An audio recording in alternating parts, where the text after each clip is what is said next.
Hey everybody, I'm Lee with Olsen Equine, and I hope you're having a great day. Hope you're getting ready for the holidays, and I hope you're about to have a Merry Christmas with some loved ones around. But today I want to talk to you about some shoeing things. So this is a very nice barrel racing horse that's had a lot of struggles. It's missed a lot of its maturity year. This is a 4-year-old. They've been worked on by some of the greatest vets in the world and been diagnosed with navicular changes. Navicular, I think, is one of the most overused words there is in shoeing, but it can also be a lot of other different things. So come check this out.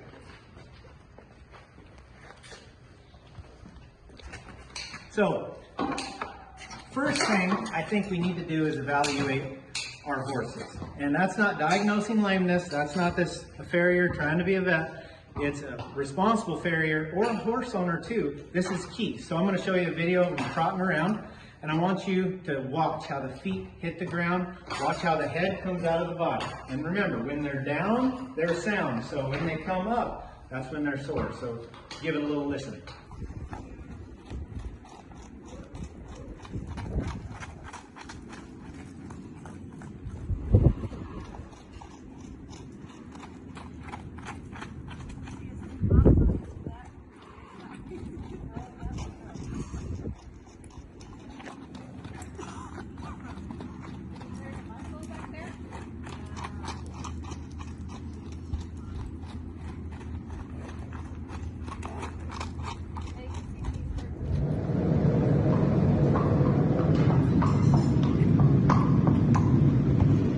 What'd you see? I hope that you saw that he was slightly off on both front feet, meaning on the inside to the left, he was just a little sore to the left, meaning he would elevate his head when the front foot hit the ground. And you can just go back and look at that. It's very slight. But a lot of times with these performance horses, they don't have to be lame to quit working. And they might as well be lame if they're going to quit working, because nobody's winning anything on a horse that's not working. Doesn't matter if it's barrels or not. This case is the barrel horse. So, you also watch this horse walk straight. You'll see he's wanting to land lateral toe first. Okay? Go back, see it? Maybe you can see it now. Landing lateral toe first. Okay? So that is telling you that he's trying to stay off his heels. What's that tell you? His heels probably hurt, right? Well, this horse has navicular changes. Farrier's perspective on navicular changes is that it's the smoke, not the fire. We want to find the fire, okay? So instead of worrying about what these after effects, let's focus on the actual problem. Because if the navicular bone's being abused, then it's probably going to have some changes or signs, okay? So what I'm getting at is look at the hoof. Look at the way the horse is moving. The horse is telling me something's wrong. Look down here. Tell me what you see. Maybe you can get a close-up here. But what you can see, some ridges here, and you can see this horse is contracted. But if you look at the very back, you can see how narrow these heels are. Okay? So, okay. So, without really changing much, let's just evaluate what's going on here. So I'm just going to take my knife and just do a little quick cleanup here.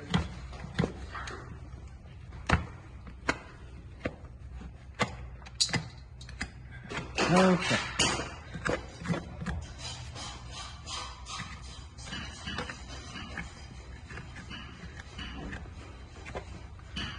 The Grant Moon frog knife is pretty handy for that.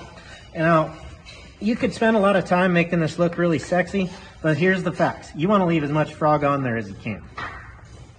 So, not making it look as good, sometimes better for the horse. So step one, hoof testers. This lets you know where he's sore at. So, you just move around the foot, coming around. Nope. Right there. Let me go to the other heel. See him moving? He does not like that. So, just to you should always go back. Yeah. So, you got to be careful with hoof testers, okay? Because if someone reaches out and grabs you, what are you going to do? You're going to say, ah, Well, that's the same thing this does, right? It's a pincher. So, gotta be careful with that. So you just go around, kind of hitting the same pressure all the way around, and then come back, then come back, then come back, to reconfirm what's going on. So what did we find? We found that his heels are sore. Shocker, because that's the way he moves, right? So, short version is that heel pain creates a lot of navicular-like symptoms. So just looking at this horse, it's not bad, but you can tell, I feel like it's just has some excessive amount of heel, and then the toe has been chopped off. Let's look at the other foot.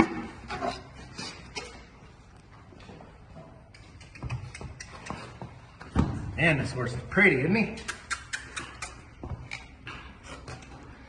Okay, so let's just take a quick look at this one. Okay, so you can tell there's a significant amount of heel right here, and the toe's been chopped off. So you can get away with chopping off the toe for a while. And let's just, first off, I've done every single thing wrong that you can do. So no judgment here at all. I'm just trying to help you help your horses be their best is the whole point of this video. Not trying to throw anybody under the bus. So when we look at this horse, it's kind of the exact same thing. Just a little light cleanup here.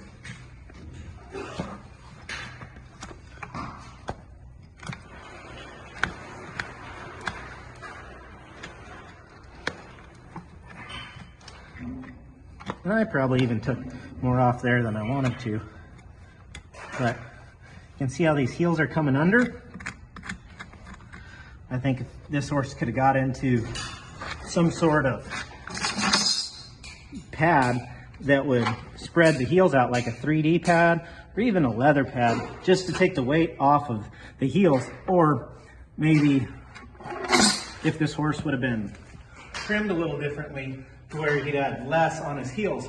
But why this happens, leaving excessive heels and chopping the toe off, also known as stacking the heels, is that's what the vets want. That's what the horse owners ask for. They say, don't touch his heels, don't touch his heels. Yes, healthy heel is important, but you don't want to do pretty much anything excessively, okay?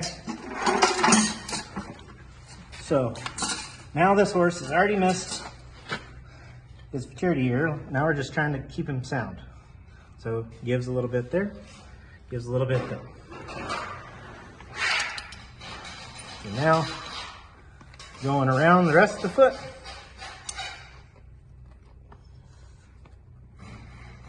See him give a little bit right there. So what I would do is, if this horse had to keep going, I would shoe him with probably a 3D frog sport pad and float the heels. That would disperse the load across the back half of the foot, and typically they feel a lot better. Reason why? The back half of the foot is supported by cartilage, the front's supported by bone. That's why you can get away with excessively trimming the toe when the heels are very reactive when they get stacked or not trimmed correctly. But what I'm going to do is we're going to just leave him trimmed, because you got kind of two options here. Do you need the horse right now for the next month? Yes or no? If the answer is no, then just pull the shoes off, get the heels trimmed, the foot trimmed correctly, and you'll come back to a way better horse. Another option is pull the shoes off, soak the feet, even if it's for a few hours, but a day or two will go a long ways. So, two options if you've got a heel sore horse that'll really help. What I'm going to do is I'm just going to send him barefoot.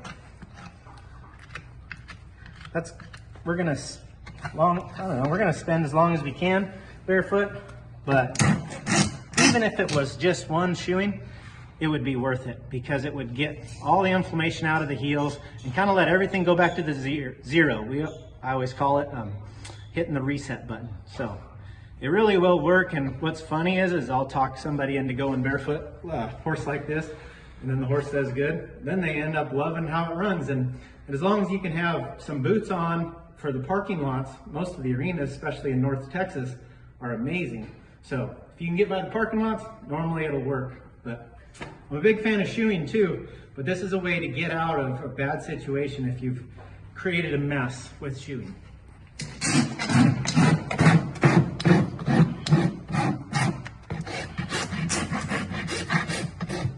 So one thing that people really mess up on is they trim them like they're going to shoe them. We've got trimming videos that you can look at, but it needs to be a bevel all the way around, and you don't take them down too low here, otherwise you are going to have to shoe them. So we're just going to round them up. See, this heel's breaking out here.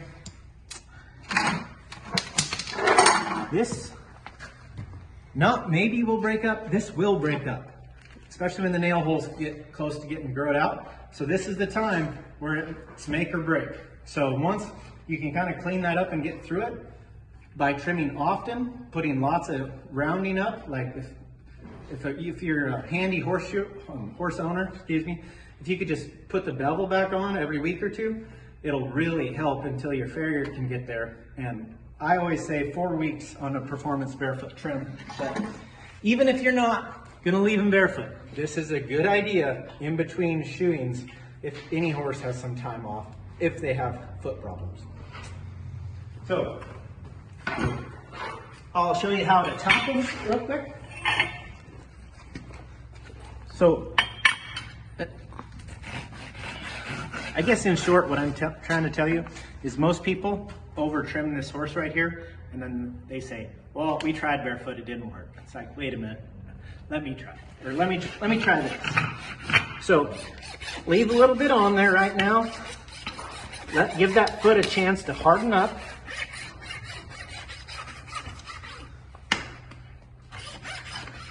See, when this comes out, this is gonna break up pretty bad. But you just keep cleaning it up, and then when that grows out, you'll have a nice strong foot.